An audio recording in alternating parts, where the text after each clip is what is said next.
The aircraft levels briefly, then continues its climb. Outside, the sky is a uniform gray, neither storm nor clear, just a dense layer of high clouds stretching in all directions. The horizon is muted, diffused into a soft, indistinct line. There is no turbulence, no deviation. The flight path is stable, predictable, routine. Inside the cockpit, the workload is minimal. The autopilot is engaged. Engine parameters are steady. Fuel flow is balanced. The climb profile follows the programmed vertical path precisely. There is no need for correction, no need for intervention.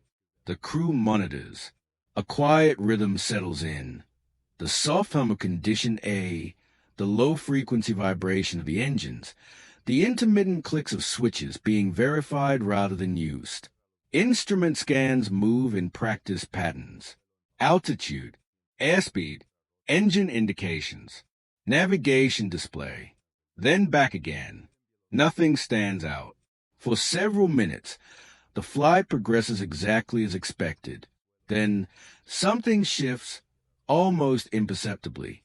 It does not arrive as a sound at first. Not clearly. More change in texture. A slight irregularity in the otherwise consistent vibration of the aircraft. It is subtle enough that it could be dismissed. A transient fluctuation. A minor imbalance correcting itself. But it does not fully disappear.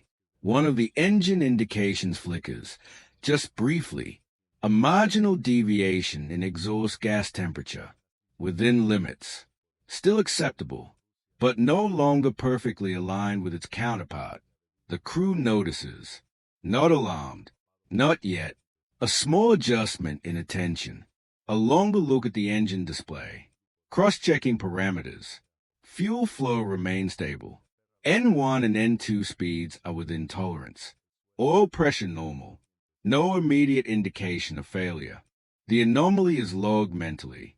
Seconds pass. Then, the first alert arrives. It is not loud, not sudden. A single chime, clear, deliberate. The kind designed not to startle, but to interrupt. On the display, a message appears. Engine fire. There is no ambiguity in the wording. No interpretation required. The system has detected a condition that meets its threshold for fire within the engine nacelle. The cockpit changes instantly, but not chaotically. Hands move with precision. One pilot continues to fly. The other shifts focus entirely to the warning. The checklist is not yet opened, but its steps are already known. Memory items begin immediately. Thrust lever. Confirm. There's a pause. A brief but critical verification. No action is taken without confirmation. The correct engine must be identified beyond doubt. Parameters are checked again. The deviation is now more pronounced. Temperature rising. Slight instability in rotational speed. Confirmed. The thrust lever is pulled back. Fuel flow reduces. Engine response follows, but not completely.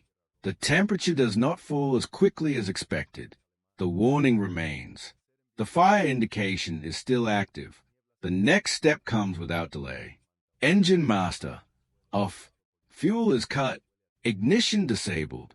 The engine begins to spool down, its rotation decreasing gradually, but the system indication does not clear. The fire persists. Now the checklist is opened. Each step is read aloud. Each action confirmed. Fire handle. Pull. This isolates the engine. Fuel lines, hydraulic systems, bleed air. The aircraft is designed to contain and suppress exactly this kind of event. A fire extinguisher is armed. There is no hesitation now. Discharge, Agent 1. The extinguishing agent is released into the engine nacelle. A pressurized chemical flood, designed to suffocate combustion at its source. For a moment, there is expectation, based on training, on design, on repetition. The system should respond. The fire warning should extinguish. Seconds pass. The indication remains. No reduction. No flicker. No sign of suppression. Inside the cockpit, the tone does not escalate into panic. It narrows. Attention compresses into fewer variables, fewer assumptions. The checklist continues. Wait time, observed. Then, discharge, agent 2. A second bottle releases. Redundancy, built into the system for precisely the scenario. A second attempt to contain what the first could not. Again, the crew watches. Again, they wait. The fire indication does not disappear. Now, the situation changes in character.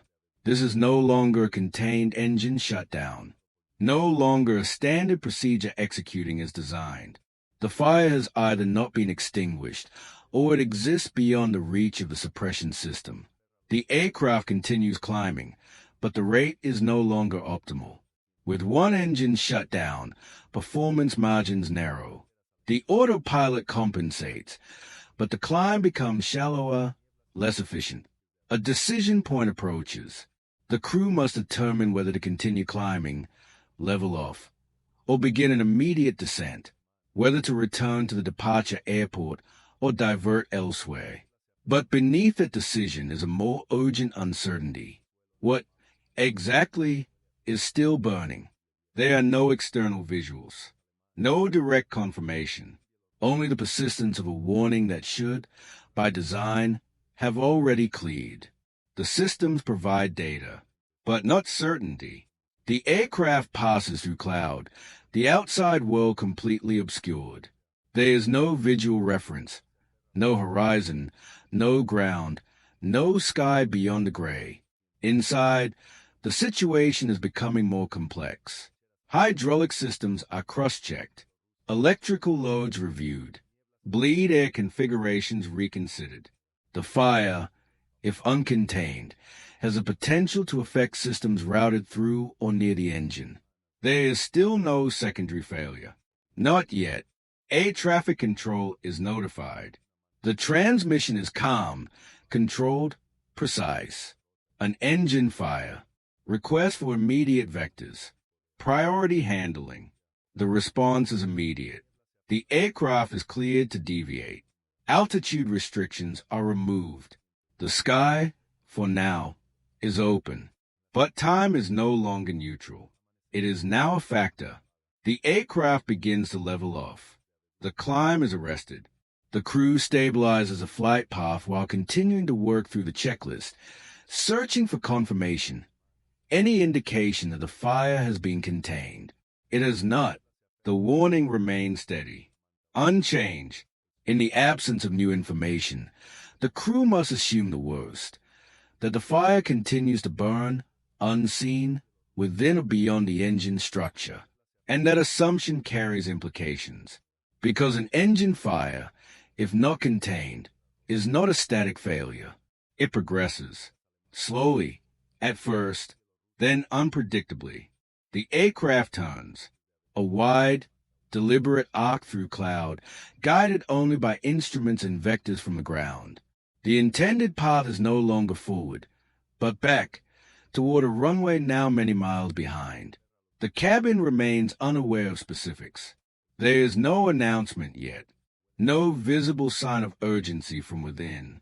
But forward, in the cockpit, the situation has already crossed a threshold. This is no longer a routine emergency. It is an unresolved one. And somewhere within the aircraft, shielded by layers of metal, insulation, and design assumptions, a fire continues to exist, resistant to the systems built to eliminate it. The crew works. The aircraft responds. But the outcome is no longer guaranteed. The flight was not unusual.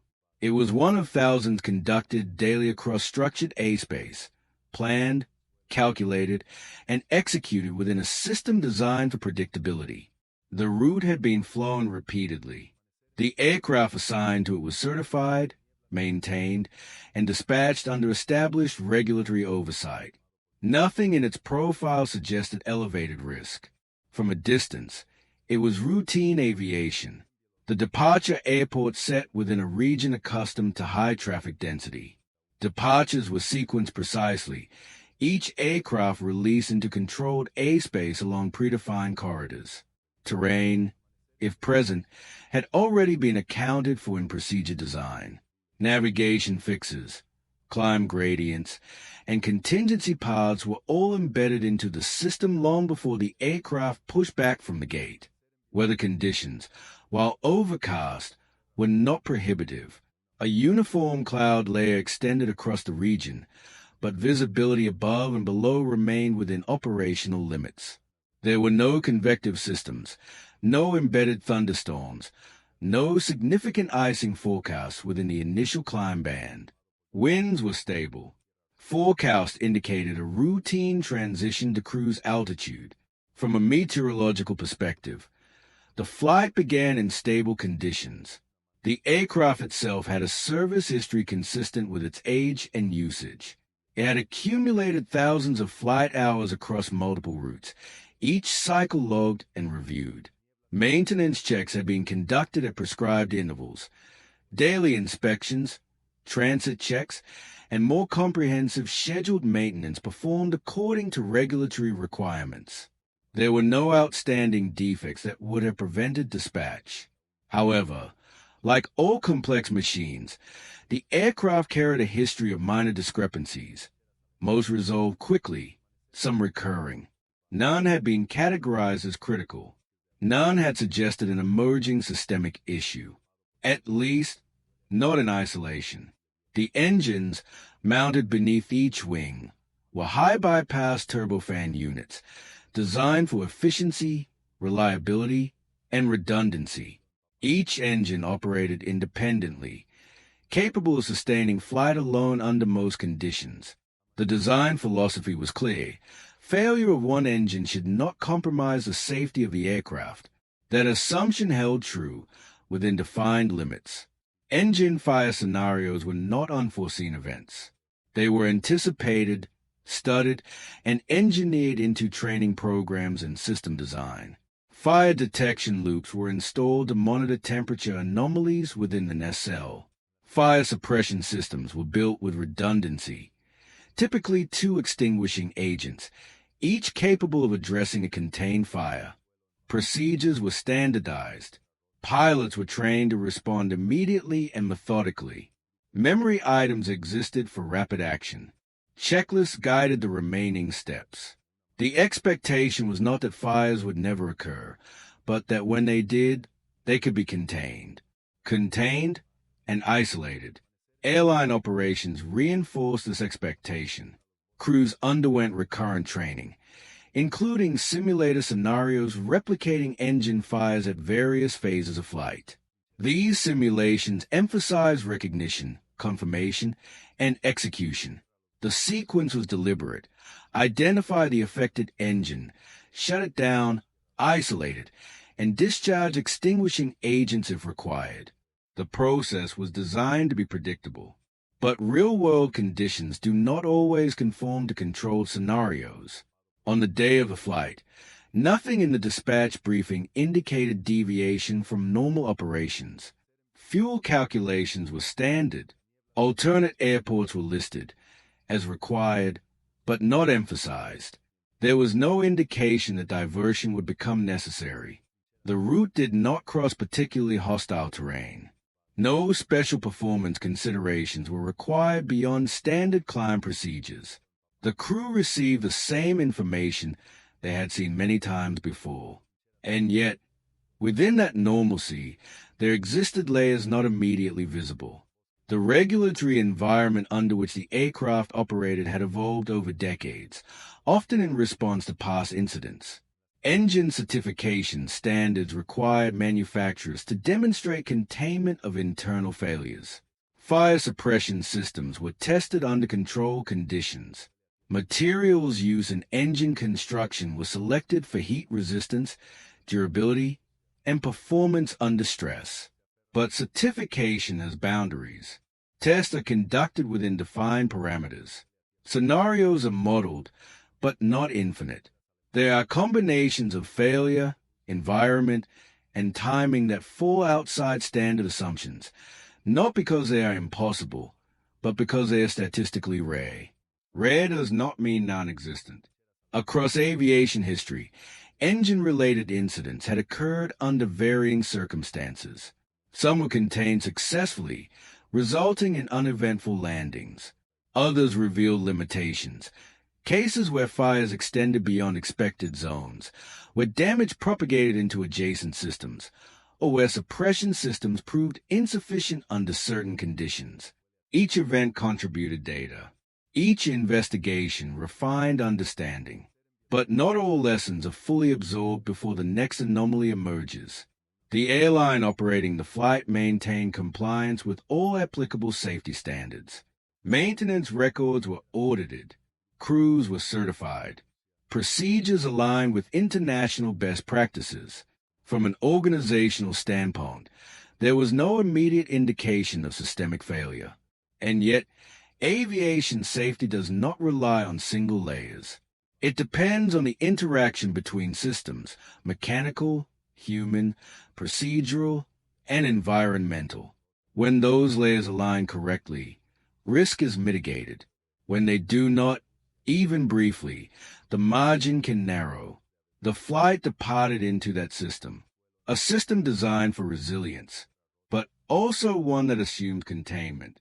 As the aircraft climbed into the overcast layer, it entered an environment where external observation was no longer possible. The outside world reduced to instrument readings and indirect awareness. In such conditions, reliance on onboard systems increases. Warnings become primary indicators. And when those warnings appear, they carry weight, not just of current conditions, but of the assumptions behind their design. At the moment the engine fire warning activated, the crew responded within that framework, a framework built on expectation. Expectation that the fire could be identified, that it could be isolated, that it could be extinguished. But context matters most when those expectations are challenged, because what begins as a routine deviation can evolve into a scenario that was never fully anticipated, not by crew, not by system design, and not by the procedures meant to manage it. And when that happens, the background, the aircraft, the maintenance, the environment, the training, stops being context. It becomes part of the chain. The aircraft, the crew, the environment, and the systems each function independently. But in flight, they do not act alone. They interact continuously, exchanging information, compensating for variation, maintaining equilibrium. When one element shifts, the others respond. Most of the time, these adjustments are seamless, unnoticed, but under stress. Those same connections can become pathways through which a localized failure extends outward. Aircraft. The aircraft was built around redundancy. Its twin-engine configuration was not simply about propulsion, but resilience. Each engine was capable of sustaining flight independently, allowing the aircraft to continue safely even after complete shutdown of one side. The engines themselves were high-bypass turbofans, large, efficient, and complex. Air entered through the fan at the front, where a significant portion bypassed the core, generating thrust efficiently. The remaining air passed inward, compressed through multiple stages before entering the combustion chamber. Fuel was introduced, ignited, and the expanding gases drove turbine stages at the rear, which in turn powered a compressor and fan. The system operated under extreme conditions, high temperatures, high rotational speeds, and continuous mechanical stress. To manage this, the engine was divided into zones. Within the nacelle, the outer casing, specific areas were designated as fire zones. These were monitored by detection loops designed to sense abnormal temperature rises. When thresholds were exceeded, the system triggered a warning in the cockpit. Fire suppression systems were integrated directly into these zones. Typically, 2 extinguishing bottles were installed. Each could discharge an agent designed to suppress combustion by displacing oxygen or interrupting the chemical reaction of fire. The system assumed that fires would remain within defined boundaries, contained within the nacelle, accessible to the extinguishing agent. But the nacelle did not exist in isolation. Running through and around it were critical systems: fuel lines, hydraulic lines, electrical wiring, and pneumatic ducts. These systems were shielded, routed carefully, and protected against heat. Protected, but not immune. Sustained fire, especially if uncontained, could compromise these adjacent systems. Insulation could degrade, lines could weaken, electrical circuits could short, and once damage extended beyond the engine itself, the nature of the emergency changed. Crew. The crew operated within a framework of training and procedure. Both pilots were certified, current, and familiar with the aircraft type.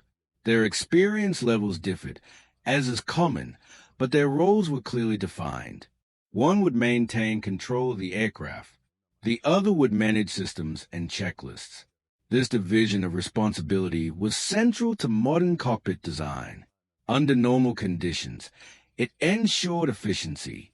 Under abnormal conditions, it provided structure, allowing tasks to be managed without overlap or omission. Engine fire procedures were among the most rehearsed. In simulation, they were practiced repeatedly.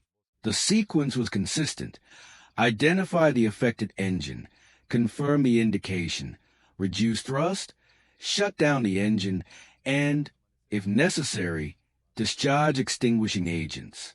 The process relied on clarity. Warnings were expected to be accurate. System responses were expected to follow predictable patterns.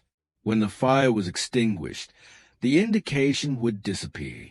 The situation would stabilize. But training also emphasized discipline. No step was to be rushed without confirmation. No assumption made without cross-checking. Errors in identification, shutting down the wrong engine, had occurred historically, and procedures were designed to prevent such mistakes. In this environment, time and accuracy existed in tension. Act too quickly and risk misidentification. Act too slowly and risk escalation. The crew's role was to balance both. Environment. The environment imposed its own limitations. The aircraft was operating within a cloud layer. Visual references obscured, external cues absent. The horizon, normally a stabilizing element, was no longer visible. Spatial orientation depended entirely on instruments. This was not unusual. Instrument flight conditions were routine in commercial aviation. Pilots were trained extensively to operate without visual reference. The aircraft itself was designed to support this, with redundant instruments and automated systems. But the absence of visual cues had consequences. It removed one source of confirmation. In the case of an engine fire, there would be no visible flame, no smoke trailing behind the aircraft, at least not from the cockpit. The crew relied entirely on system indications. The environment also influenced performance. At altitude, air density decreases. Engine performance changes. Aircraft climb capability reduces, particularly when operating on a single engine. Margins narrow. Weather, even when stable, contributes indirectly. Temperature affects engine efficiency. Wind affects ground track and time to diversion airports. Cloud layers affect communication clarity and situational awareness. None of these factors alone create an emergency, but they shape how it unfolds. Systems. Modern aircraft systems are designed to inform. Sensors monitor engine parameters continuously: temperature, pressure, rotational speed. Fire detection loops encircle critical zones, designed to detect heat increases rapidly and reliably. When thresholds are crossed, the system generates warnings. These warnings are prioritized. A fire indication is among the most critical. It is designed to demand immediate attention. The cockpit interface presents this information clearly. Visual alerts, auditory chimes, and checklist prompts guide the crew. In some aircraft, Electronic systems display step-by-step procedures directly on screens, reducing reliance on memory and paper checklists. But systems are built on assumptions. A fire detection loop assumes that heat corresponds to fire within a defined area. A suppression system assumes that the extinguishing agent can reach and affect the fire. When those assumptions hold, the system functions effectively. When they do not, the system continues to report, but its ability to resolve the issue may be limited. False warnings are rare, but possible. Persistent warnings after suppression attempts introduce uncertainty. Is the fire still active? Has the system failed to detect extinguishment? Or is the fire located outside the intended suppression zone? The crew must interpret. And interpretation, under time pressure, becomes critical. The interaction of these elements defines the situation. The aircraft provides structure and capability, but also pathways for failure. The crew provides response and decision-making, but relies on information. The environment shapes perception and limits confirmation. The systems provide warnings and tools, but within defined constraints. When the engine fire warning first appeared, each of these elements began to engage. The aircraft isolated the affected engine. The crew executed the checklist. The environment concealed external evidence. The systems continued to indicate fire. At that moment, the system still appeared intact. But beneath the surface, the interaction between these elements was already evolving. Because if the fire had extended beyond its expected boundary, beyond the reach of suppression, beyond the assumptions of design, then the aircraft was no longer dealing with a contained engine event. The aircraft has already turned back. Its path is no longer defined by the original route, but by necessity. Vectors from air traffic control guide it through cloud, back toward an airport now designated as the nearest viable landing point. Altitude is stabilized. Speed is controlled. The aircraft, from a distance, appears steady. Inside, the situation is no longer stable. The engine has been shut down. Both fire extinguishing agents have been discharged. The checklist, executed precisely, has reached its conclusion. And yet, the warning remains. There are no additional procedural steps for a fire that does not respond. The crew is now operating beyond the checklist. The assumption shifts. The fire is not contained within the engine's internal zones. It is either persisting in a location unreachable by suppression systems, or it has spread beyond the nacelle entirely. The implications begin to surface gradually. At first, it is not a system failure, but a subtle change. A secondary indication appears, brief, then steady, a fluctuation in one of the aircraft supporting systems, not immediately critical, but unexpected. The crew scans. Hydraulic pressures are reviewed. Electrical loads cross-checked. Bleed air configurations reconsidered. The aircraft is designed with redundancy in these systems. Multiple hydraulic circuits. Independent electrical generators. Backup pathways. But many of these systems share physical proximity. And proximity, under sustained heat, becomes vulnerability. The first clear degradation arrives without warning. A drop in one hydraulic system. Not a complete loss, but a measurable decline. Pressure begins to fall below nominal levels. The system remains operational, but its margin is reduced. The crew responds. Hydraulic procedures are referenced. Alternate systems are considered. The aircraft remain controllable, but the situation is no longer isolated to the engine. The fire has begun to affect the aircraft itself. Moments later, another indication. An electrical fault, localized but persistent. One of the generators associated with the affected engine is no longer available. This is expected. To a degree, the engine has been shut down, but the fault suggests more than simple loss of power. There may be damage along the electrical routing. Still, the aircraft continues. The remaining engine provides thrust. Auxiliary systems compensate. The aircraft is designed to tolerate failures up to a point, but the fire continues unseen. Within the wing structure, near the engine mount, temperatures rise beyond what insulation can contain. Materials designed to resist heat begin to degrade under sustained exposure. Protective layers weaken. Structural components absorb heat over time. The process is not immediate. It is progressive, and it is not directly visible to the crew.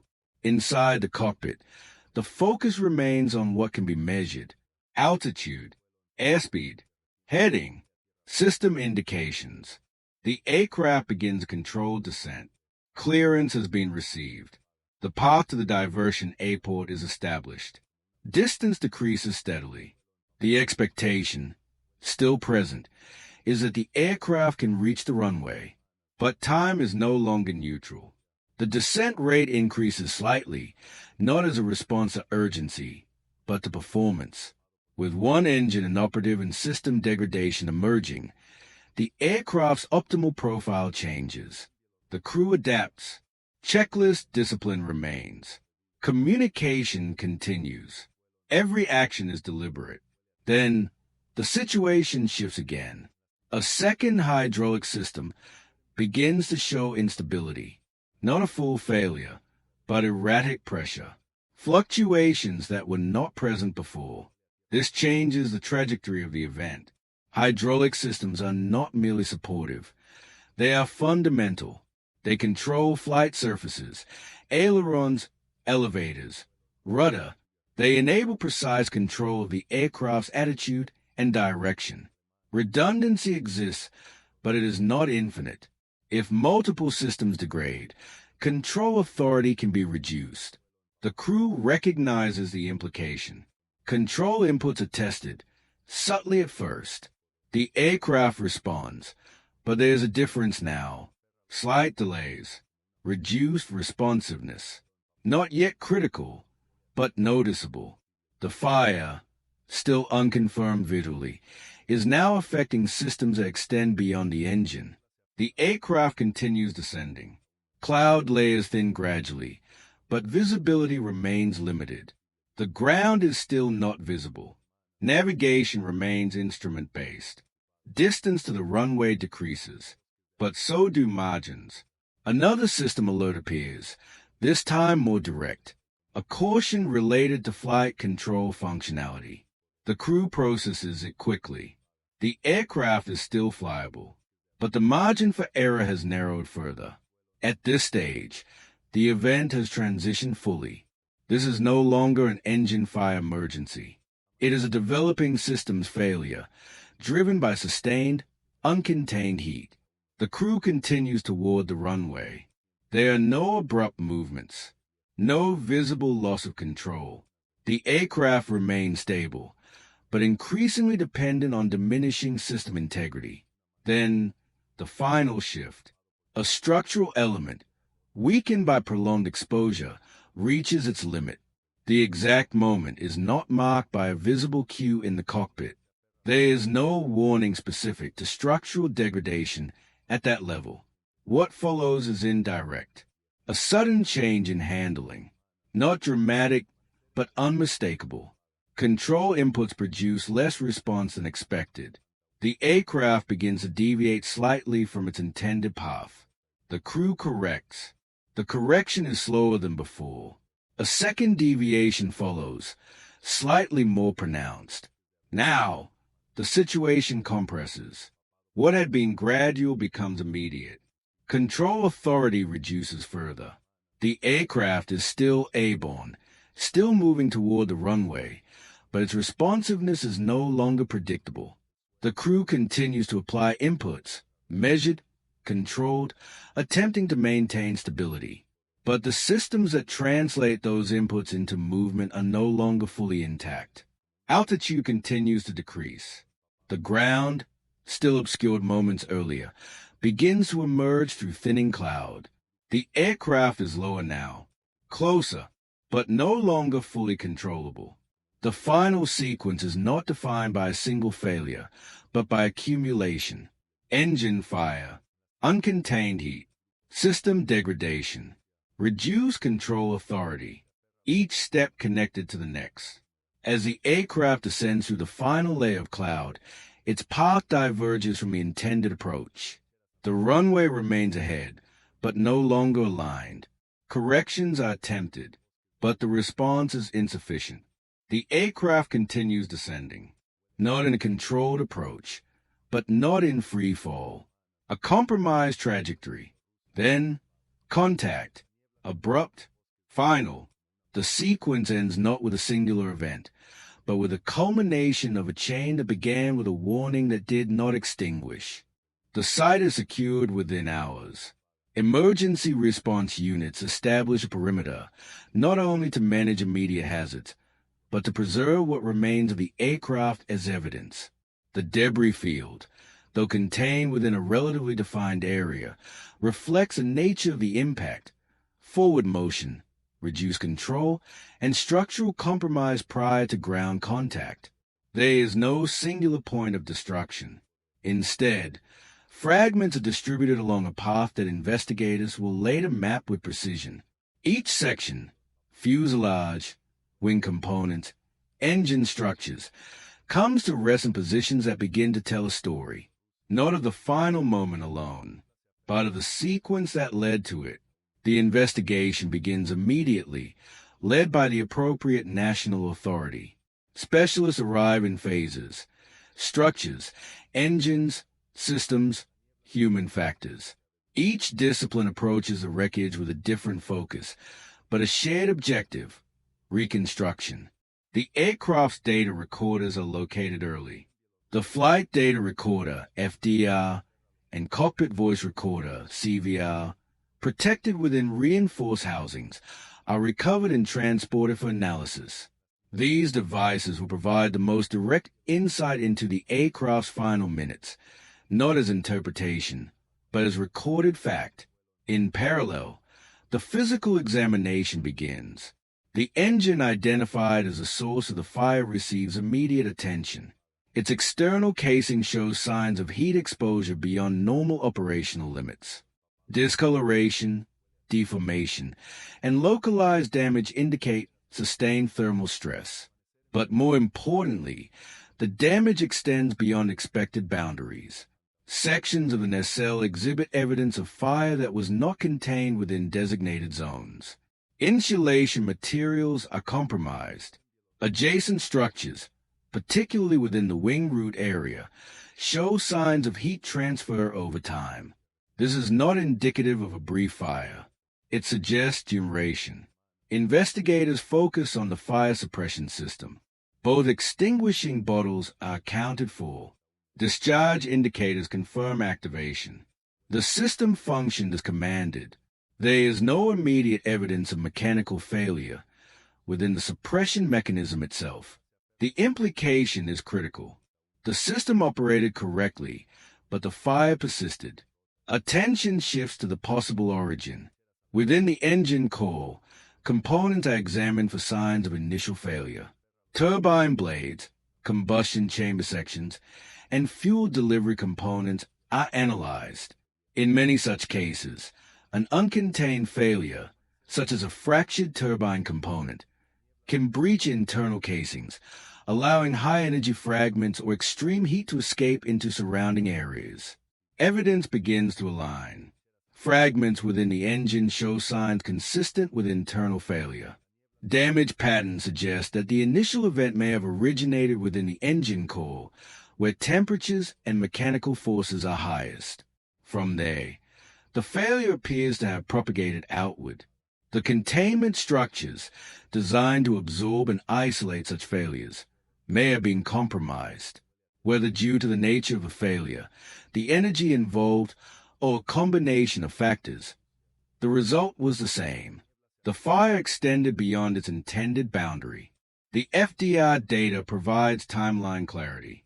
Engine parameters begin to deviate prior to the fire warning. Temperature increases are recorded. Rotational speeds fluctuate. Then, the fire detection system activates. Subsequent data confirms crew response. Thrust reduction. Engine shutdown. Fire handle activation. Discharge are both extinguishing agents. Each action aligns with procedure. There is no deviation. The CVR adds context. The cockpit environment remains controlled. Communication is concise, procedural. The crew identifies the correct engine, confirms actions, and executes a checklist without confusion. There is no evidence of misidentification, no breakdown in coordination. As the timeline progresses, the recordings capture a shift, not in tone, but in content. Additional system anomalies are discussed. Hydraulic indications, electrical irregularities. The crew adapts. They begin to manage not just the engine failure, but the broader system degradation. This aligns with the physical evidence. Investigators map the progression, from engine core failure to nacelle fire to extension into adjacent systems to degradation of hydraulics and electrical pathways to reduce control authority. It is not a sudden collapse. It is a chain, each link dependent on the previous. Attention tones to design assumptions. Certification standards require that engine fires be contained within specific zones. Suppression systems are designed accordingly, but in this case, the fire appears to have existed, at least in part, outside those zones. This raises questions, not of procedural failure, but of limitation. Was the fire location beyond the reach of extinguishing agents? Did structural pathways allow heat or flame to propagate into areas not fully protected? Were there vulnerabilities in material resistance under prolonged exposure? These questions guide the technical analysis. In parallel, maintenance records are reviewed. Inspection logs, component histories, any prior indications of engine irregularity. Investigators search for patterns, repeated discrepancies, deferred maintenance items, anything that might suggest a developing issue. The findings are inconclusive in isolation. No single maintenance action directly predicts a failure, but aviation accidents rarely originate from a single point. They emerge from interactions between design, operation, and circumstance. The investigation extends beyond the aircraft. Regulatory bodies are informed. The engine manufacturer participates. Data is compared against fleet-wide performance. Similar engines are examined for signs of comparable wear or vulnerability. Safety recommendations begin to form, not as conclusions, but as responses to identified risk. These may include enhanced inspection protocols for specific engine components, reevaluation of fire containment assumptions, modifications to insulation or shielding materials, review of system routing near high-risk zones. The process is methodical, deliberate. Each finding is documented, reviewed, and validated, because the objective is not only to understand what happened, but to ensure that the same chain cannot form again. The final report does not assign blame to a single action. It describes a sequence. An internal engine failure that breached containment. A fire that extended beyond suppression capability. System degradation resulting from sustained heat exposure. A crew that responded correctly, but faced a scenario beyond procedural resolution. The impact is not immediate. It unfolds over time. Design reviews are initiated. Manufacturers revisit assumptions. Airlines incorporate new training scenarios, ones that reflect not just contained fires, but persistent, uncontained ones. The industry adjusts, quietly, without spectacle, because in aviation, change is not driven by attention, but by necessity. In aviation, conclusions are rarely final. They do not close an event in the traditional sense. They do not resolve loss or restore what was interrupted. Instead, they mark a transition from occurrence to understanding, from understanding to adjustment. The aircraft is no longer in operation. The flight does not continue, but the system that surrounded it remains, unchanged at first, then gradually, deliberately altered. The findings of the investigation move outward.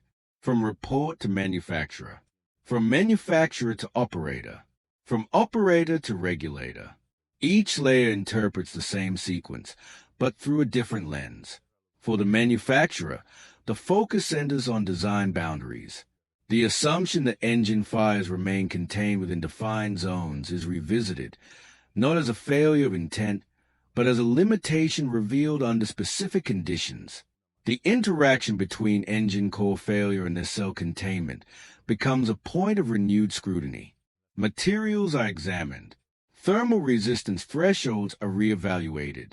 Insulation layers, once considered sufficient, are tested against scenarios involving prolonged, uncontained heat. Structural pathways are mapped in greater detail, identifying areas where fire or heat could migrate beyond intended barriers. In some cases, modifications follow. Reinforcement of shielding, redesign of component placement, improved separation between critical systems. None of these changes are immediate. They are tested, validated, certified, then implemented. For operators, the airlines, the focus shifts to procedure and training.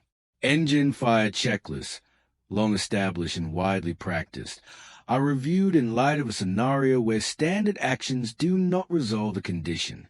The assumption that extinguishing agents will eliminate the fire is no longer absolute. Training evolves. Simulators introduce new variables, persistent fire warnings, secondary system degradation, cascading failures that extend beyond the engine itself. Crews are not trained to expect these scenarios as common, but to recognize their possibility. Decision-making becomes more complex, not just whether to shut down an engine, but how to interpret a fire that does not respond. Not just how to execute a checklist, but how to act when the checklist ends and the situation continues. This is not a shift toward uncertainty. It is an acknowledgement of it. For regulators, the event contributes to a broader pattern. Data from multiple incidents, across years, across aircraft types, are compared. Trends are identified. Certification standards are reviewed, not in isolation, but in aggregate. Requirements may be updated. Testing protocols expanded. Fire containment criteria refined. Inspection intervals adjusted. Each change is incremental, but collectively, they reshape the system. The crew, in the context of the final report, remains part of a sequence, but not its cause. Their actions are documented, their decisions aligned with training, their response consistent with procedure. In aviation, this distinction matters, because safety is not defined by the absence of failure, but by the system's ability to anticipate, absorb, and adapt to it. When an event occurs beyond those anticipations, the system must expand. That expansion becomes a legacy. Over time, the specific details of the flight recede. The date becomes a reference point. The aircraft a case study. The sequence a data set. But the changes remain. Embedded in manuals. Integrated into design revisions. Practiced in simulators. Future crews, encountering similar warnings, operate within a slightly different framework, one shaped, in part, by what was learned here. They may never know the full context. They may never need to, because the objective is not remembrance. It is prevention. The sky does not change. Aircraft continue to climb through cloud, guided by instruments, supported by systems designed to manage complexity. Most flights proceed without interruption, without anomaly. But within each system, there's an awareness, quiet, structural, embedded, that even rare events must be accounted for, that assumptions must be tested, that containment is not guaranteed. The final moments of the flight are not revisited in detail. They do not need to be. What remains is a sequence and the response that followed, measured, analytical, continuous. In that process, the event does not end.